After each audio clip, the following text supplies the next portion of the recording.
রব্বুল আলামিন শহীদ প্রেসিডেন্ট জিয়াউর রহমান সাহেবকে মাফ ফরমাও, ওনার কবরকে জান্নাতের বাগান বানিয়ে দাও। আরহামার রাহিমিন মাওলা বেগম খালেদা জিয়ার পরিপূর্ণ সুস্থতা দান ফরমাও। আপনি তো কুন ফায়াকুনের মালিক।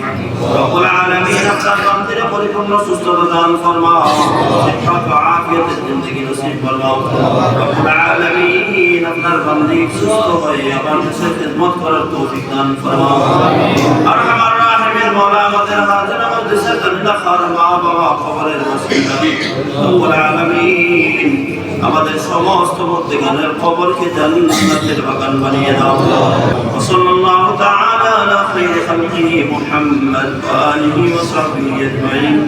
আমিন। ওয়ারহামনা বিরহমাতিকা ইয়া আরহামার রাহিমিন। সাবেক তিনবারের প্রধানমন্ত্রী বিএনপির চেয়ারপারসন বেগম খালেদা জিয়ার রোগমুক্তি ও সুস্থতা কামনায় দোয়া মাহফিল করা হয়েছে। আজ শুক্রবার বাদ জুম্মা হাজীপাড়া জামে মসজিদে ৭ নম্বর ওয়ার্ড বিএনপির স্থানীয় সরকার বিষয়ক সম্পাদক আব্দুল আলিম রাজন ও ৭ নম্বর ওয়ার্ড বিএনপির মুক্তিযুদ্ধ বিষয়ক সম্পাদক শাহজাহান আহমেদের উদ্যোগে এই দোয়া মাহফিল অনুষ্ঠিত হয়।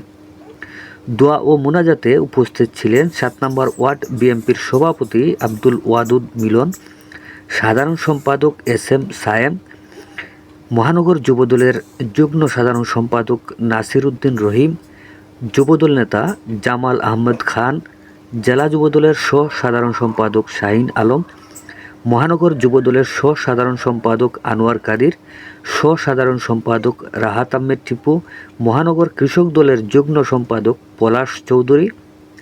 আরও উপস্থিত ছিলেন যুবদল নেতা নূর ইসলাম, জুয়েল আহমেদ, আব্দুর রউফ, রায়হান খান, এস.এম. মিলন, সুমন আহমেদ, জাহিদ আহমেদ সহ হাজীপাড়ার মুসল্লিগণ।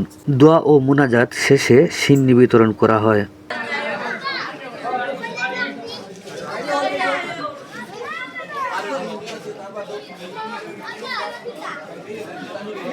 Oh